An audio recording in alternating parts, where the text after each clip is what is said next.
Once in an interview, George Harrison was asked why he got involved with the Hare Krishnas back in his days with the Beatles. His reply was one of the sweetest songs hitting the charts in the 70s, and writing of the introduction of the back then freshly released Krishna book. Everybody is looking for Krishna. Some don't realize that they are, but they are. Krishna is God, the source of all that exists, the cause of all that is, was, or ever will be. As God is unlimited, he has many names. Allah, Buddha, Jehovah, Rama, all are Krishna, all are one. If there's a God, I want to see him. It's pointless to believe in something without proof, and Krishna consciousness and meditation are methods where you can actually obtain God's perception. You can actually see God and hear him, play with him. It might sound crazy, but he's actually there, actually with you. One can love Krishna as the supreme unknown, as the supreme master, as the supreme friend, the supreme child, the supreme lover. If one simply reposes his dormant loving propensity in Krishna, then his life becomes successful. Now we might wonder, what is there to love in Krishna? So today I have half of the 64 transcendental qualities of Krishna that you might choose to love or become inspired to acquire yourself by taking an example of Krishna. Because I guarantee you, even though I might not be able to show you Krishna today, I can guarantee you to show his lovable transcendental qualities. And if you listen carefully and with attention, you might be able to recognize some of these qualities, not only in Krishna, but also within yourself.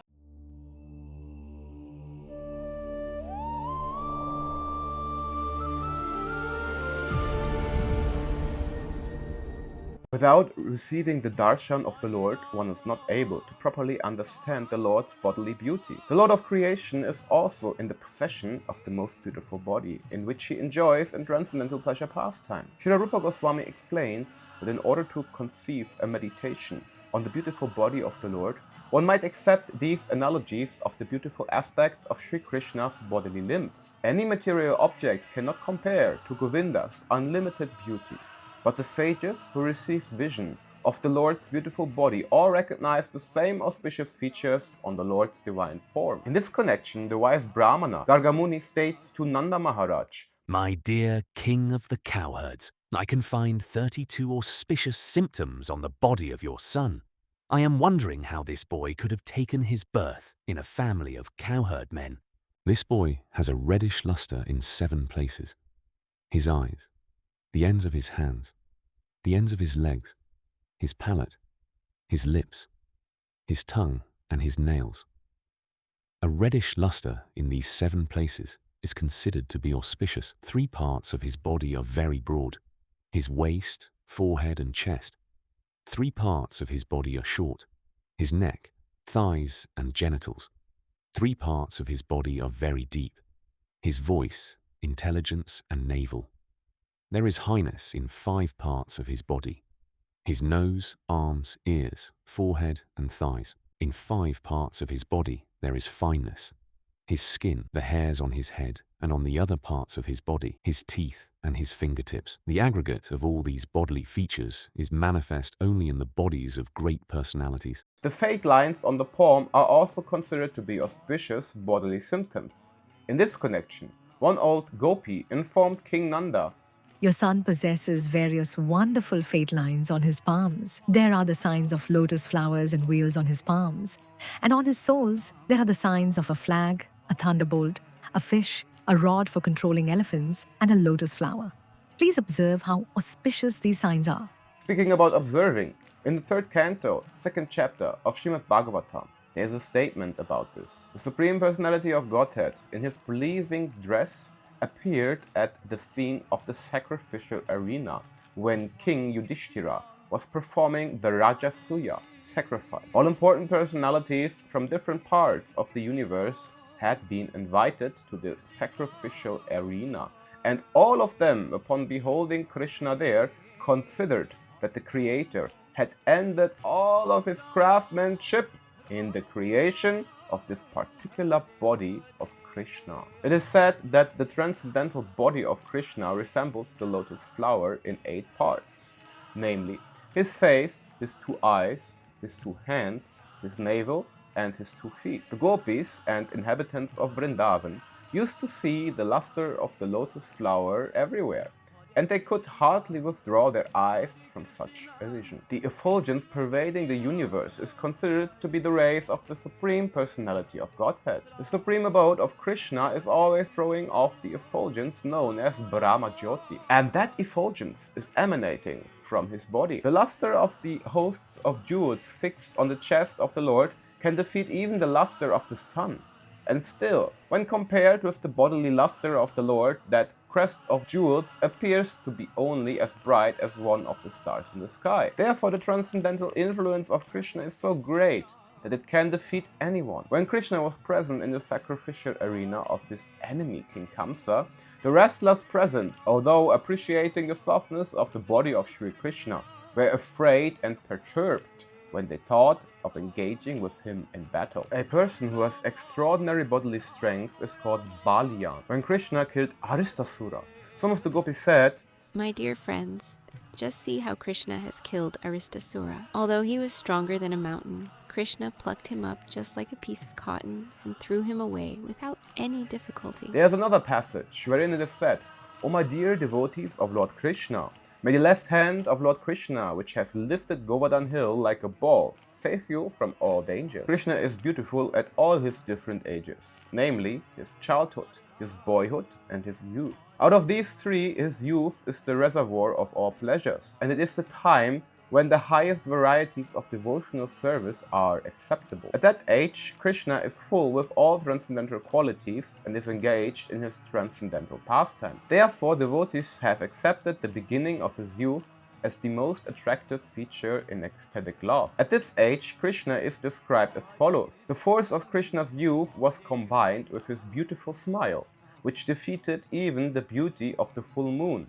He was always nicely dressed, in beauty surpassing even Cupid, and he was always attracting the minds of the gopis, who were thereby always feeling pleasure. Rupa Gosvāmī says that the person who knows the languages of different countries, especially the Sanskrit language, which is spoken in the cities of the demigods, as well as other worldly languages, including those of the animals, is called a wonderful linguist. It appears from the statement that Krishna can also speak and understand the language of the animals. An old woman in Vrindavan once stated in surprise, How wonderful it is that Krishna, who owns the hearts of all the young girls of Vraja Bhumi, can nicely speak the language of Vraja Bhumi with the gopis, while in Sanskrit he speaks with the demigods.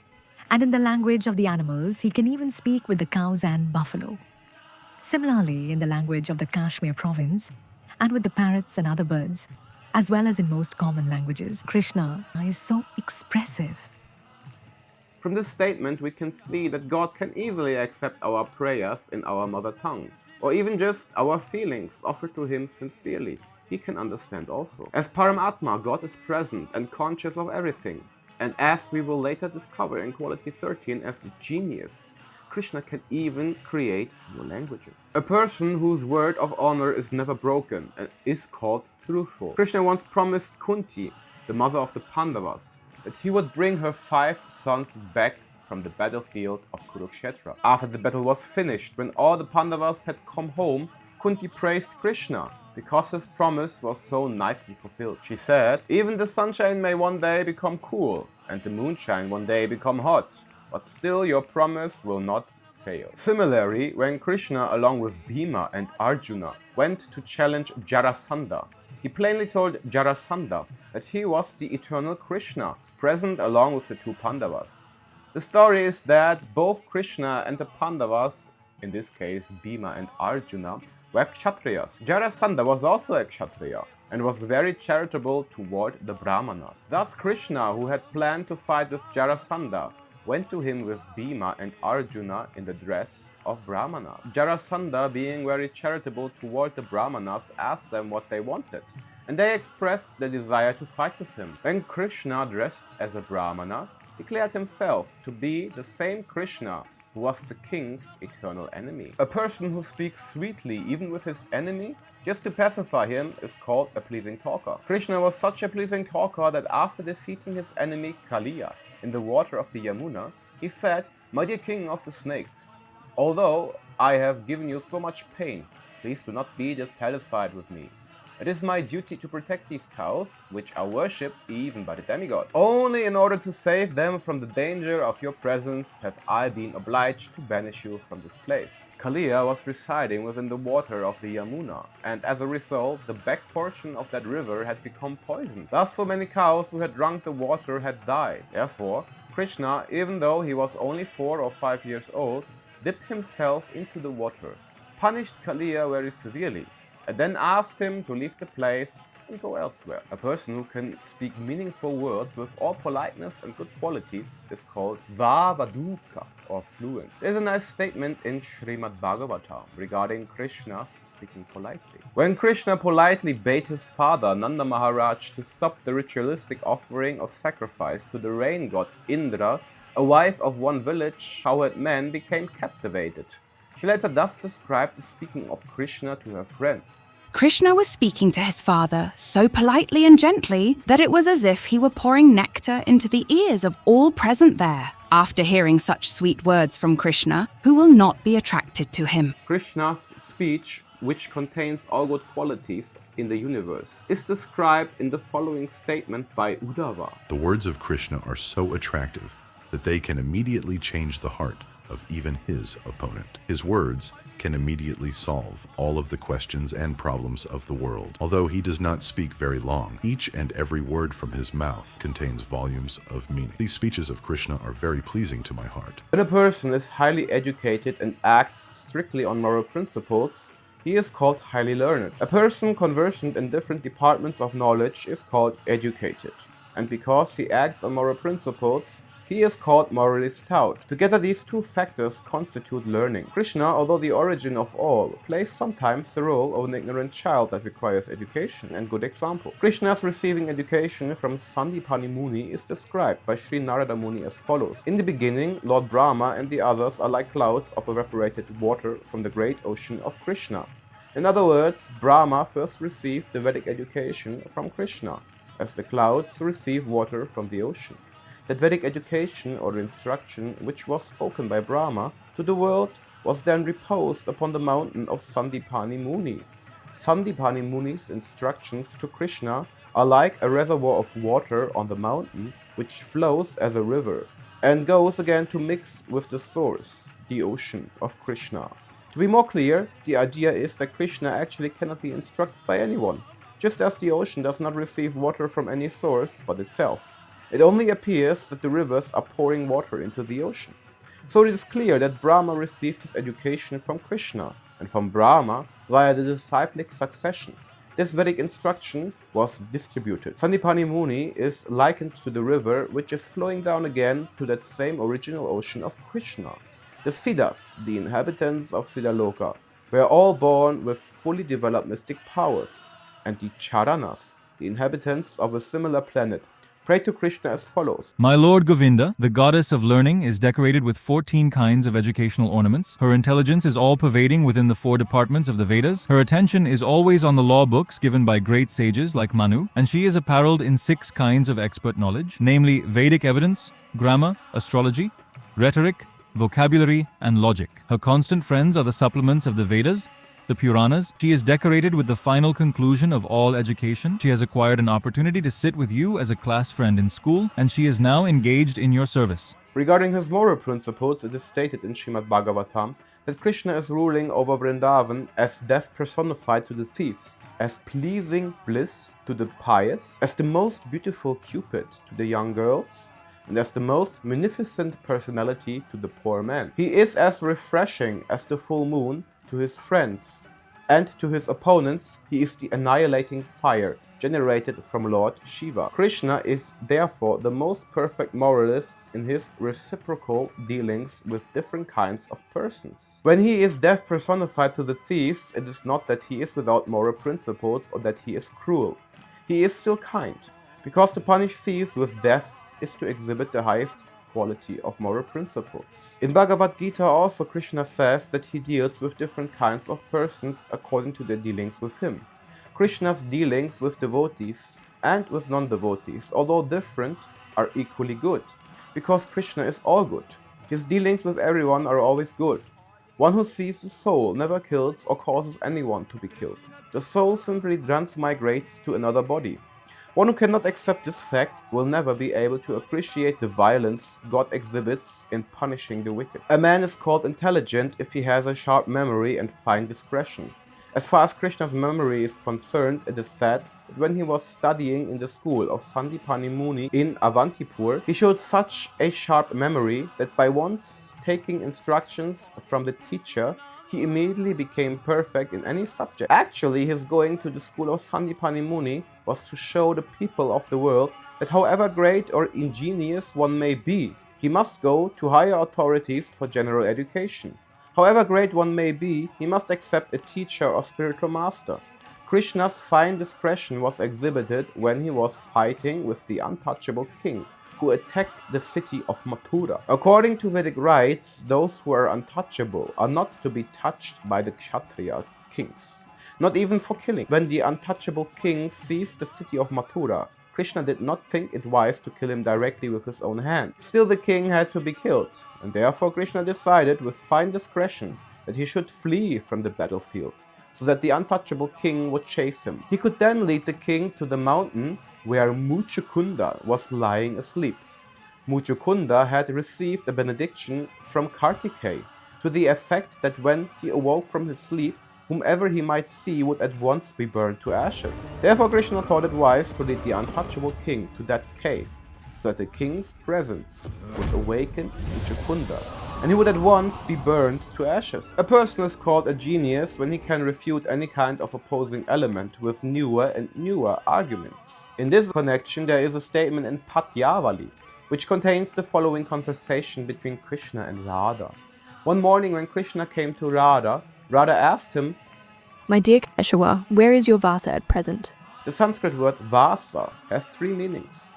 One meaning is residence, one meaning is fragrance, and another meaning is dress. Actually, Radharani inquired from Krishna, where is your dress? But Krishna took the meaning as residence, and he replied to Radharani, My dear captivated one, at the present moment, my residence is in your beautiful eyes. This Radharani replied, My dear cunning boy, I did not ask you about your residence.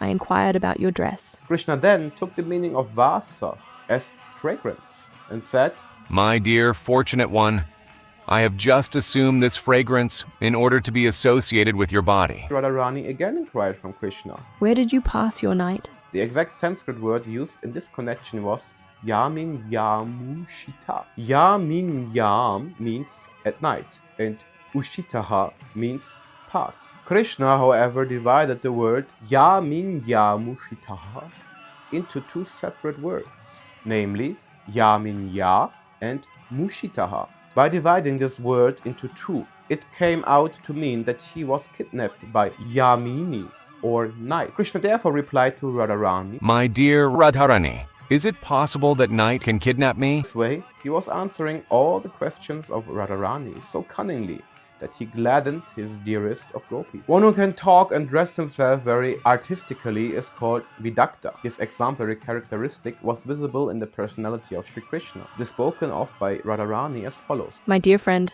just see how Krishna has nicely composed songs and how he dances and speaks funny words and plays on his flute, wearing such nice garlands.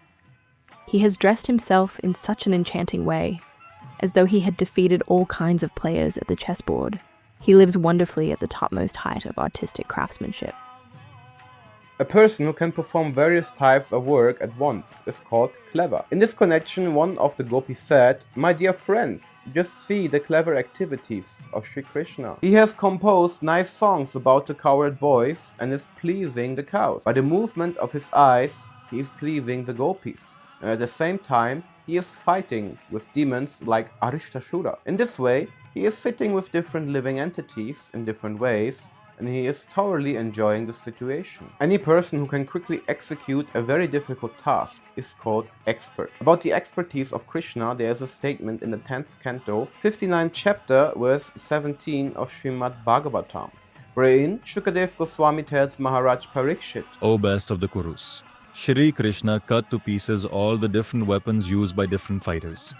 Formerly fighting was done by releasing different kinds of arrows.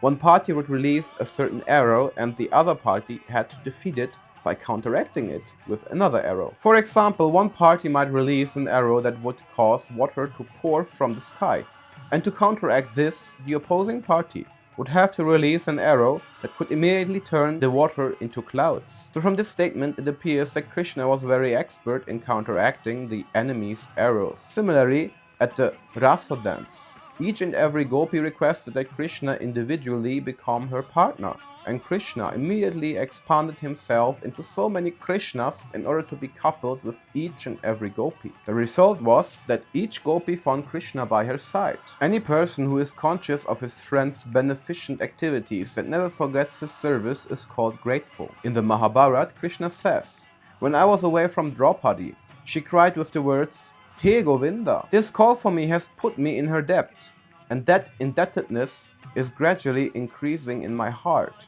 This statement by Krishna gives evidence of how one can please the Supreme Lord simply by addressing him, "Hey Krishna, Hey Govinda." The Mahamantra, Hare Krishna, Krishna Krishna, Hare Hare, Hare Rama, Rama Rama, Hare Hare, is also simply an address to the Lord and his energy. So to anyone who is constantly engaged in addressing the Lord and his energy, we can imagine how much the Supreme Lord is obliged. It is impossible for the Lord to ever forget such a devotee. It is clearly stated in this verse that anyone who addresses the Lord immediately attracts the attention of the Lord, who always remains obliged to him. Another instance of Krishna's feeling of obligation is stated in connection with his dealings with Jambavan. When the Lord was present as Lord Ramachandra, Jambavan rendered very faithful service to him. When the Lord again appeared as Lord Krishna, he married Jambavan's daughter and paid him all the respect that is usually given to superiors. Any honest person is obliged to his friend if some service has been rendered unto him. Since Krishna is the supreme honest personality, how can he forget an obligation to his servitor? Any person who observes regulative principles and fulfills his promises by practical activity is called determined. As far as the Lord's determination is concerned, there is an example in his dealings in the Harivamsha. This is in connection with Lord Krishna's fighting the king of heaven Indra, who was forcibly deprived of the Parijata flower. Parijata is a kind of lotus flower grown on the heavenly planets. Once Satyabhama, one of Krishna's queens, wanted that lotus flower and Krishna promised to deliver it, but Indra refused to part with his Parijata flower. Therefore there was a great fight with Krishna and the Pandavas on one side and all of the demigods on the other. Ultimately, Krishna defeated all of them and took the Parijata flower, which he presented to his queen. So in regard to that occurrence, Krishna told Narada Muni, "My dear great sage of the demigods, now you can declare to the devotees in general and to the non-devotees in particular that in this matter of taking the Parijata flower, all the demigods, the Gandharvas, the Nagas, the demon Rakshasas, the Yakshas, the Panagas tried to defeat me, but none could make me break my promise to my queen." There is another promise by Krishna in Bhagavad Gita to the effect that his devotee will never be vanquished. So a sincere devotee who is always engaged in the transcendental loving service of the Lord should know for certain that Krishna will never break his promise. He will always protect his devotees in every circumstance. Krishna showed how he fulfills his promise by delivering the Parijata flower to Satyabhama, by saving Draupadi from being insulted, and by freeing Arjuna from the attacks of all enemies. The promise of Krishna that his devotees are never vanquished had also previously been admitted by Indra when he was defeated in the Govardhan Lila. When Krishna stopped the villagers of Vraja from worshipping Indra, Indra became angry and therefore inundated Vrindavan with continuous rain. Krishna, however, protected all of the citizens and animals of Vrindavan by lifting Govardhan Hill, which served as an umbrella. After the incident was over, Indra surrendered to Krishna with many prayers in which he admitted, "By your lifting Govardhana Hill and protecting the citizens of Vrindavana, you have kept your promise that your devotees are never to be vanquished." Krishna was very expert in dealing with people according to circumstances, country, time, and paraphernalia. How he could take advantage of a particular time, circumstance, and person is expressed by him while talking to Uddhava about his rasa dance with the gopis. He says, "The most opportune time is the full moon night in autumn, like tonight. The best place within the universe is Vrindavan, and the most beautiful girls are the gopis. So, my dear friend Uddhava, I think I should now take advantage of all these circumstances and engage myself in the rasa dance." A person who acts exactly according to the tenets of scripture is called Shastra-Caksus. Shastra-Caksus means one who sees through the eyes of the authorized scriptures. Actually, any man of knowledge and experience should see everything through these books. For example, with our naked eyes, we perceive the sun globe simply as some glaring substance. But when we see through authorized books of science and other literature, we can understand how much greater this sun globe is than this earth, and how powerful it is. So, seeing things through the naked eye is not actually seeing. Seeing things through the authorized books or authorized teachers is the correct way to see. So, although Krishna is the Supreme Personality of Godhead and can see all that is past, present, and future to teach the people in general, he used to always refer to the Vedas. For example, in Bhagavad Gita, although Krishna was speaking as the supreme authority, he still mentioned and quoted Vedanta Sutra as authority. There are two kinds of supreme purity. When one type is possessed, one is able to deliver a sinful person. When the other type is possessed, one does not do anything that is impure. A person who possesses either of these qualities is called supremely pure. Krishna is both. He can deliver all sinful conditioned souls, and at the same time, he never does anything by which he can be contaminated. In this connection, Vidura, while trying to detach his elder brother Dhritarashtra from his family attachments, said, "My dear brother, you just fix your mind on the lotus feet of Krishna, who is worshipped with beautiful erudite verses by great sages and saintly persons. Krishna is the supreme deliverer among all deliverers. Undoubtedly, there are great demigods like Lord Shiva and Lord Brahma, but their positions as deliverers depend always upon the mercy of Krishna. Therefore, Vidura advised his elder brother Dhritarashtra to concentrate his mind and worship only Krishna. If one simply chants the holy name of Krishna, this holy name will rise within one's heart like the powerful sun, and will immediately dissipate all the darkness of ignorance." Vidura advised Dhritarashtra to therefore think always of Krishna so that the volumes of contaminations due to sinful activities would be washed off immediately. In Bhagavad Gita also Krishna is addressed by Arjuna as Param Brahma, Param Dharma Pavitram, the Supreme Pure. There are many other instances exhibiting Krishna's supreme purity. A person who can control his senses fully is called Vashi, or self-control. In this connection, it is stated in Srimad Bhagavatam, all the 16,000 wives of Krishna were so exquisitely beautiful that their smiling and shyness were able to captivate the minds of great demigods like Lord Shiva. But still, they could not even agitate the mind of Krishna, in spite of their attractive feminine behavior. Every one of the thousands of wives of Krishna was thinking that Krishna was captivated by her feminine beauty, but this was not the case. Krishna is therefore the supreme controller of the senses, and this is admitted in Bhagavad Gita, where he is addressed as Rishikesh, the master of the senses. A person who continues to work until his desired goal is achieved is called Steadfast. There was a fight between Krishna and King Jambavan, and Krishna was to take the valuable Shyamtaka jewel from the king. The king tried to hide himself in the forest, but Krishna would not become discouraged. Krishna finally got the jewel by seeking out the king with great steadfastness. A person who tolerates all kinds of troubles, even though such troubles appear to be unbearable, is called Forbearing.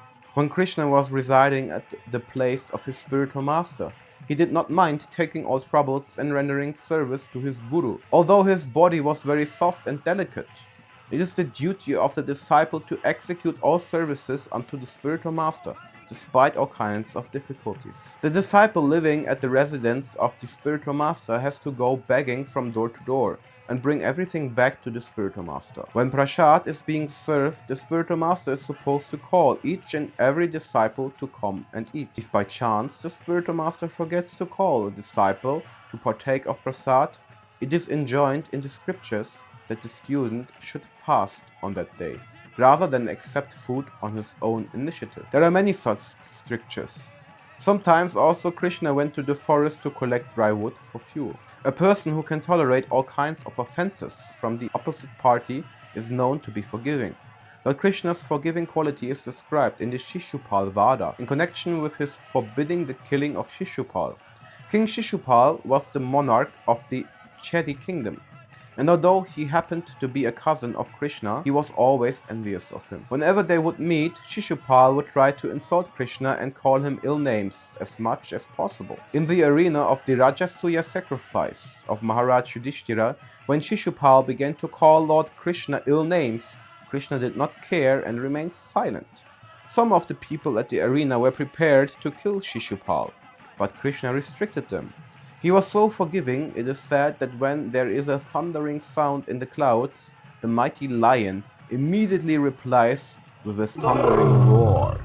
But the lion doesn't care when all the foolish jackals begin to make their less important sounds. Sri Yamuna Acharya praises Krishna's power of forgiveness with the following statement. My dear Lord Ramachandra, you are so merciful to have excused the crows clawing on the nipples of Janaki, simply because of his bowing down before you. Once the son of Indra, the king of heaven, assumed the form of a crow and attacked Sita Devi, Lord Ramachandra's wife, by striking her on the breast. This was certainly an insult to the universal mother, Sita, and Lord Ramachandra was immediately prepared to kill the crow. But because later on the crow bowed down before the Lord excused his offense. Sri Yamuna Acharya further says in his prayer that the forgiving power of Lord Krishna is even greater than that of Lord Ramachandra, because Shishupal was always in the habit of insulting Krishna, not only in one lifetime, but continuously throughout 3 lives. Still, Krishna was so kind that he gave Shishupal the salvation of merging into his existence. From this we can understand that the goal of the monist to merge into the effulgence of the Supreme and therefore becoming one with God is not a very difficult problem. Persons like Shishupal who are consistently inimical to Krishna can also get this liberation. A person who does not express his mind to everyone, or whose mental activity and plan of action are very difficult to understand, is called grave. After Lord Krishna had been offended by Brahma, Brahma prayed to him to be excused. But in spite of his offering nice prayers to Krishna, Brahma could not understand whether Krishna was satisfied or still dissatisfied. In other words, Krishna was so grave that he did not take the prayers of Brahma very seriously. Another instance of Krishna's gravity is found in connection with his love affairs with Radharani. Krishna was always very silent about his love affairs with Radharani, so much so that Baladev, Krishna's elder brother and constant companion, could not understand the transformations of Krishna on account of his gravity. A person who is fully satisfied in himself, without any hankering, and who is not agitated, even in the presence of serious cause for distress, is called self-satisfied. An example of Krishna's self-satisfaction was exhibited when he, Arjuna and Bhima went to challenge Jarasandha, the formidable king of Magadha, and Krishna gave all credit to Bhima for the killing of Jarasandha. From this we can understand that Krishna never cares at all for fame, although no one can be more famous than him. An example of his not being disturbed was shown when Shishupal began to call him ill names. All the kings and brahmanas assembled at the sacrificial arena of Maharaj Yudhishthira became perturbed and immediately wanted to satisfy Krishna by offering nice prayers. But all these kings and brahmanas could not discover any disturbance in Krishna's person. A person who is unaffected by attachment and envy is said to possess equilibrium. An example of Krishna's equilibrium is given in the 10th canto, 16th chapter, verse 33 of Srimad Bhagavatam, in connection with his chastising Kaliya, the 100-headed serpent. While Kaliya was being severely punished, all of his wives appeared before the Lord and prayed as follows: Dear Lord, you have descended to punish all kinds of demonic living creatures. Our husband, this Kaliya, is a greatly sinful creature, and so your punishment of him is quite appropriate. We know that your punishment of your enemies and your dealings with your sons are both the same. We know that it is in thinking of the future welfare of this condemned creature that you have chastised him. In another prayer it is said, My dear Lord Krishna, best of all the Kuru dynasty, you are so impartial that if even your enemy is qualified, you will reward him. and if one of your sons is a culprit, you will chastise him. This is your business, because you are the supreme author of the universes. You have no partiality. If anyone finds any partiality in your characteristics, he is surely mistaken. Any person who is very charitable disposed is called magnanimous. When Krishna was reigning over Dwarka, he was so magnanimous and charitably disposed, there was no limit to his charity. In fact, so great was his charity in Dwarka that even the spiritual kingdom, with all of its opulence of Chintamani, desire trees and Surabhi cows, was surpassed. In the spiritual kingdom of Lord Krishna named Goloka Vrindavan, there are Surabhi cows that give unlimited quantities of milk. They are desire trees from which anyone can take all kinds of fruits as much as he may desire. The land is made of touchstone, which when touched to iron will transform into gold. In other words, although in the spiritual kingdom, the abode of Krishna, everything is wonderfully opulent, still when Krishna was in Dwarka, his charity exceeded the opulence of Goloka Vrindavan. Wherever Krishna is present, the limitless opulence of Goloka Vrindavan is automatically present. It is also stated that while Lord Krishna was living in Dwarka, he expanded himself into 16,108 forms, and each and every expansion resided in a palace with a queen. Not only was Krishna happily living with his queens in those palaces, but he was giving in charity from each palace an aggregate number of 13,054 cows, completely decorated with nice clothing and ornaments. From each of Krishna's 16,108 palaces, these cows were given daily. This means that 13,054 multiplied by 16,108 cows were being given in charity by Krishna every day. No one can estimate the value of such a large number of cows given in charity. But that was the system of Krishna's daily affairs while he was reigning in Dwarka. A person who personally practices the tenets of religion as they are enjoined in the Shastras, and who also teaches others the same principles, is called religious. Simply professing a kind of faith is not a sign of religiousness. One must act according to the religious principles, and by his personal example he should teach others. Such a person is to be understood as religious. When Krishna was present on this planet, there was no irreligion. In this connection, Narada Muni once addressed Krishna jokingly, "My dear Lord of the cowherd boys, your bulls are the representation of religion, while eating grass from the pasturing ground and moving on their four legs, have certainly eaten up all the grass of irreligion." In other words, by the grace of Krishna, religious principles were so well cared for that hardly any irreligious activities could be found. It is said that because Krishna was constantly performing various types of sacrifices and was inviting the demigods from the higher planetary systems, demigods were almost always absent from their concerts. Therefore, the wives of the demigods, regretting the absence of their husbands, began to pray for the appearance of Lord Buddha, Krishna's ninth incarnation, who appears in the age of Kali. In other words, instead of being pleased that Lord Krishna had come, they began to pray for Lord Buddha, who is the ninth incarnation, because Lord Buddha stopped the ritualistic ceremonies and sacrifices recommended in the Vedas, in order to discourage animal killing. The demigods' wives thought if Lord Buddha appeared, all kinds of sacrifices would be stopped, and thus their husbands would not be invited to such ceremonies and would not be separated from them. A person who is very enthusiastic in military activities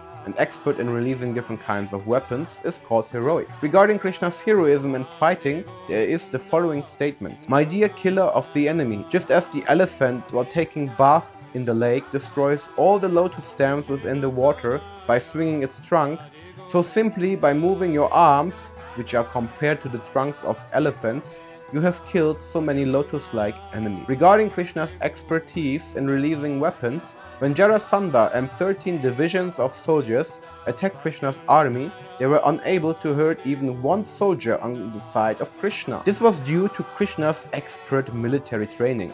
This is unique in the history of military art. A person who is unable to bear another's distress is called compassionate. Krishna's compassion for distressed persons was exhibited when he released all of the kings imprisoned by Magadendra. While dying, Grandfather Bhishma prayed to Krishna and described him as the sun that eradicates darkness. The kings imprisoned by Magadendra were put into dark cells, and when Krishna appeared there, the darkness immediately disappeared, just as if the sun had risen. In other words, although Magadendra was able to imprison so many kings, upon the appearance of Krishna they were all released. Krishna released the kings out of his sincere compassion for them. Krishna's compassion was also exhibited when grandfather Bhishma was lying on the bed of arrows which had been shot through his body. While lying in this position, Bhishma was very anxious to see Krishna, and thus Krishna appeared there. Upon seeing the pitiable condition of Bhishma, Krishna began speaking with tears in his eyes. Not only was he